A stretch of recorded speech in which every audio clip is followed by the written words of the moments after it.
Welcome back, guys. What a wild ride of a weekend we've had. 3-0 down in Congo, fight back, showed some courage to get back.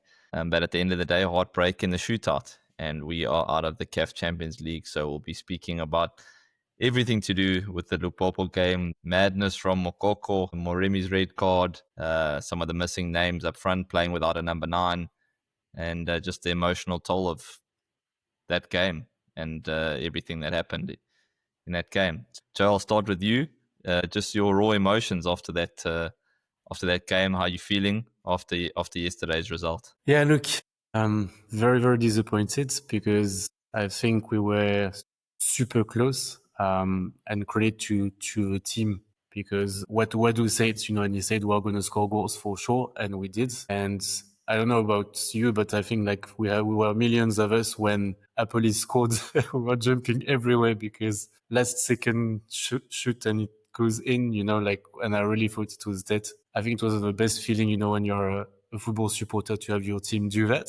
And then you lose on penalties, like the ups and downs of these games were crazy. Look, I'm proud of the guys. It's just like very, very disappointed because we were so close yet so far at the end because we're not going to play the group stages. I don't know what you thought as a Pirates supporter, but it was quite cool, the ups and downs. Yeah, no, look, I mean, all I was thinking about Liverpool, I'm thinking like Istanbul, Liverpool coming from behind 3-0, and I think, okay, we at penalty shootout here, surely we win it now. We must win it now. Our goalkeeper is one of the best at like stopping penalties. But to be fair, their penalties were really good. Like there is something about, I think they all did it, that little stutter step, that Bruno Fernandes jump and take. Like there's a lot of skill in that, and to be fair, their penalties were good, but like, yeah, look, Siba didn't go the right way too many times, but it's tough when they do that stuttering penalty. I think it's difficult. Yeah, they're not feeling the best, obviously. And obviously, Mbatuma came on, did well, scored a great header,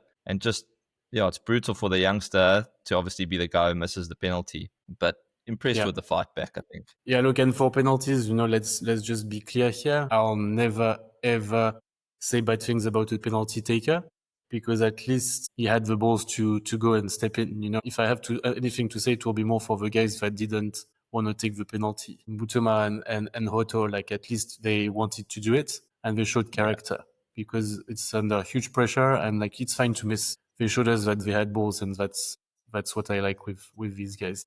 Yeah. Let's talk about the lineup to start off with. Obviously, we can't really talk too much about the performance. We did what we needed to do to get the game to penalties, to win 3-0, to come back, not concede. I mean, there's very little you can actually take away from the performance. But at the same time, we didn't start with a recognized number 9.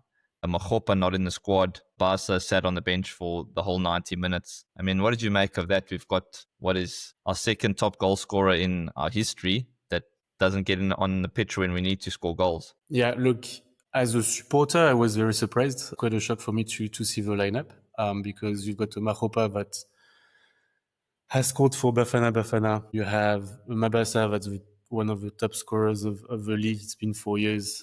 You've got Mbatha that's also scored against Rwanda in a game where Bafana needed goals and he was not there. That was the strangest one for me because the way the game panned out, and we almost knew this was going to happen, is that they were going to sit deep and they were going to sit right on the edge of their box. And for the whole first half, everyone was just shooting from range. And you're thinking, if there's anybody you want shooting from range on the edge of their box, you want it to be Talent Mbatha. Like, he is the most effective from long range out of all the players we have. And as far as I understand, he's not injured. There's nothing wrong with him. For him to not even make the matchday squad, yeah, I feel like we could have used him. It was surprising for me, but whether he said it was a tactical decision, he's been asked a question after the game in the press conference. Look, it was almost like perfect. And had we won on penalties, we wouldn't even have this conversation. 100%. But also, we also have to be fair. Had Apolis not scored at the last second, everyone would be having this conversation, and because we wouldn't have scored 3 goals. So it's a game of more than small margins here, because everyone is praising the fight back, and I totally agree. The fight back was amazing, and the players I have nothing against. They did everything right on the weekend. Where we lost the game was not at Orlando, but it was in DRC. At Orlando, we did what we needed to do. We probably didn't do what we needed to do in DRC at the first leg. Because to lose 3-0 against a team that, for me, like, yes, they were really bad in South Africa. They can't control the ball. The striker was okay. You can see he's got talent. And But the the keeper. rest, like, yeah. And the keeper, I think, he's got 1 or 2 caps with DRC. So it was good. But like this team, I'm sorry, but we play against them 10 times. We'll probably win 8 times. So it's very, very unlucky. But it's football, right? If you are not up on the day, and it's what happened in DRC, and we've seen the referees are an absolute nightmare. They got everything wrong, but it's CAF, like we can't be surprised because it happens every year. So, it's just what it is. We have to deal with it. But yeah, very sad because it was almost a perfect day, and then we lose on penalties. Just, it happens. But yeah, it's very disappointing. Yeah, but it does make me like there must be something going on in the background with Mabasa. The fact that he's our most recognized goal scorer, he's our most informed striker in terms of like just his outputs, his goals. You've said it many times on this podcast as well. His goal to minute ratio is the best that we have. And for him to not even get in this game, especially when the chances are we were going to head to penalties. Do you not want your goal scorer, your sniper, do you not want him taking a penalty as well? Like, there's something there that he hasn't even gotten on the pitch in a game where you need 3 goals. It just raises a couple questions, I think. No, that I totally agree. Look, again, like I'm a huge Mabasa fan. When you need to score goals and there's 10 minutes left and you bring Duns in, and he's a good player, but compared to a Mabasa that scored 52 for us, I think, and you don't bring Mabasa in, like, doesn't make sense to me, but I'm just a fan, right? Wadu has got his choices, but yeah, if I'm Mabasa, the message you get from the coach when your team has to score and you don't even come on as the team top scorer, it must be difficult for Tsejo in his head at the moment. And I just hope that the coach will explain to him why, because we need Mabasa this season. We will need him. If you want to win the league, we'll need a good Mabasa, that's for sure. Yeah. And then just a shout out to the Orlando Pirates fans. I mean, I don't think there's many clubs in South Africa that 3-0 down after the first leg sell out the home game. The fans were incredible till the last minute. Like, it's one of the best crowds I've seen. And I think it's one of the main reasons that we actually managed to get back into this tie in the first place. It was incredible to see a packed Orlando Stadium. And just in terms of talking about support, this podcast, I think our last episode hit like 120, 130,000 views across platforms. So just a shout out to all the Pirates fans. You guys are not just supporting the team, you're supporting us as well. All the love that you show for this podcast and the sharing of this podcast means so much to us. So thank you so much, and make sure you subscribe. It's incredible. So we really, really appreciate it. Joe, just on the officiating we spoke about, obviously there was all the madness that happened just before halftime after Mtangela scores the goal. There's all that chaos. They send off the wrong man. Moremi gets sent off for what I think is only really a yellow card offense. Like, what happened there? I mean, this Mokoko guy, he's gone viral for all the wrong reasons. But I mean, horrendous. His head butted Mtangela. Like, I mean, what do we make of all of this stuff? And CAF officiating.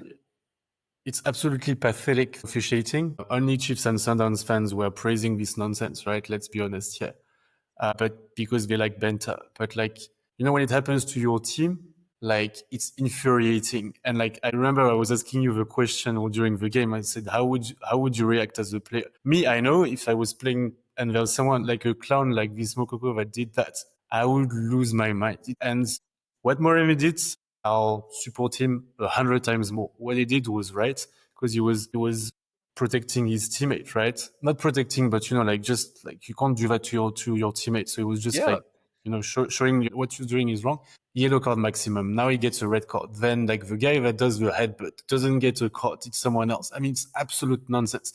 And I saw a clip come out today on social media as well, where like completely off the ball, he's walked up to Oswin Apollos and like run his studs down his Achilles, and like Oswin's gone down, and obviously no one sees any of this stuff. Like, yes, there's gamesmanship, and we've all done that. There's cheeky little like pushes here and there, but like when it gets to this so blatant, like, and then it's the diving after Moremi touches him and trying to get the guy sent off. Like, yeah, I don't know. If I was on the field, I don't know how I would have reacted.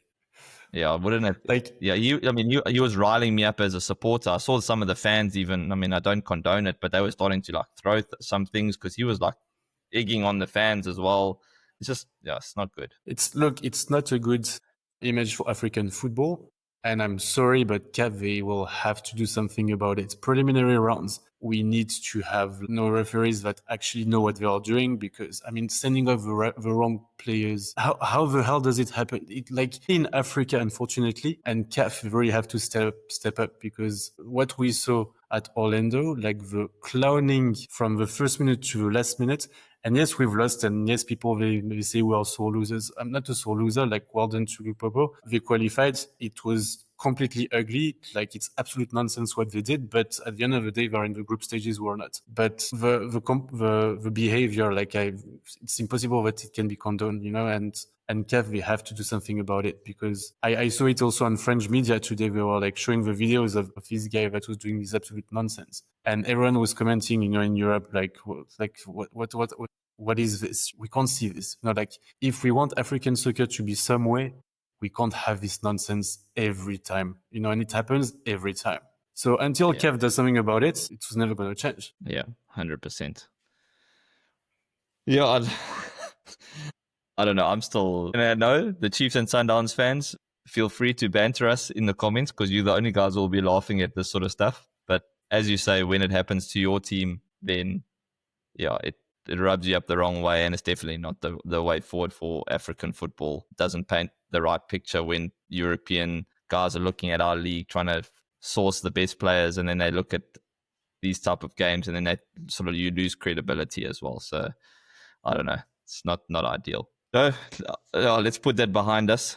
We're out of Africa. We have another trophy possibility looming. We got Magesi midweek, and then obviously the massive game against Sundowns on the weekend. It's a big week for Orlando Pirates, and it just feels like, obviously, when you're a club that's competing at multiple levels, that the reality is you have to put stuff behind you now and just bounce back, because there's a massive week for us. We need to win 2 games here if we want to stay alive in 2 competitions, in my eyes. Yeah, look, calling knockouts, for me, we should be, and we should see ourselves as the favorite of the competition, because now there's no Sundowns, there's no Chiefs, there's no Sekou Kune, and we are playing at home on Tuesday. Like, we have to win this, right? And you know, like, with players we have, we should beat them. Remember last year also, we lost against them, so like, it's a good revenge to have, you know, like, it's a good bounce back time for us. But again, like, we were very good this weekend, so like, if we play like this, we'll be fine.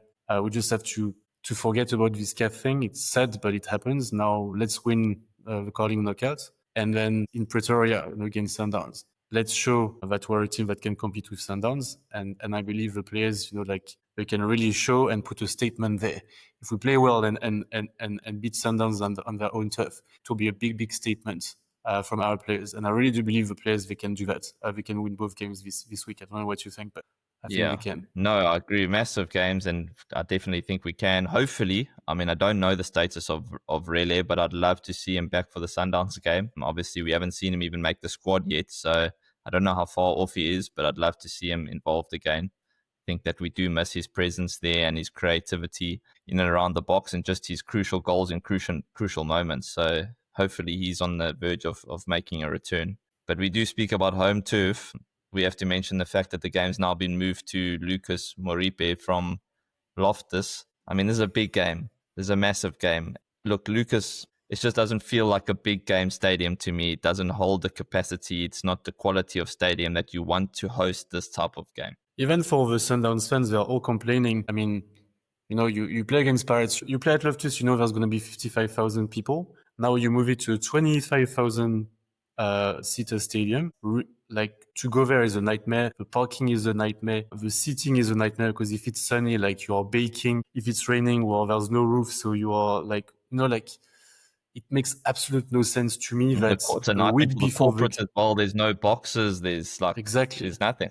No, like, and I'm actually like quite upset with like whoever decided this, because apparently there's a concert at Loftus next Saturday. Cool, but then, like, why didn't we move the game, the Sundowns Paris game, to another date then? Because playing at Lucas Moripe, it doesn't help anyone. The fans, they hate it, including the Sundowns fans. The players, like, the pitch is terrible. The dressing rooms are terrible. It makes no sense. But it is what it is. Like, it's not the first time that we see this nonsense in our league. We just have to deal with it. It's very sad, because I think there's a lot of people that wanted to come and that were excited to go to Loftus to watch the game, and now they're not going to come. You know, it is what it is. It just doesn't make sense, but there's a lot of things that don't make sense in football. So take it to the chin and we move. Yeah, you look at this is the biggest game, and it has been for a while on the South African football calendar. Sundowns Pirates have been, not that Pirates have been extremely competitive with Sundowns in the league, but they are the closest to competing with Sundowns in terms of a league title. Like, this is a massive game on the South African football calendar. We need to prioritize these fixtures and get as many people in the stadium to watch these games. Like, 25,000 is not big enough for this fixture anymore. It's like if we do a Soweto derby, we put it in Soccer City because we know there's 90,000 people who want those tickets. If Orlando Pirates can sell out Orlando Stadium 45,000 for Lupopo, like, they'll sell out a Soccer City for Sundowns Pirates. That's the reality. There is that demand for the ticket now. People are turning up and supporting these teams now, and we need to cater for them. I agree. Look, for Sundowns, it's better, to be honest, because there'll be way less Pirates fans that will come. You know, if it was at Loftus, there's about half-half. And when it's Lucas Moripe, there's more Sundowns fans. So maybe it's a tactical thing from them. I don't know. But even their fans are not happy with it. You can see that on social media. No one is happy about it. And yes, 100%, there would have been more than 50,000 people at Loftus. So moving it there makes no sense. I would have preferred to move the fixture to another date and accommodate that in Loftus. It's not going to happen, it seems. But yeah, doesn't make sense. Yeah. Okay. Guys, let us know in the comments what you think about that venue change. Yeah, not ideal, but it is what it is. And Pirates have got to go there and get a result, you feel, if we, as we always say, stay in the race, because we've won one trophy, we're out of CAF, we need to do well on Black Label, and then we've got the league as well. So I think that's it for this week. Big week next week, and then we'll see you guys on the next one. But thanks again, and make sure you hit that like and subscribe button, and we'll see you guys in the next one.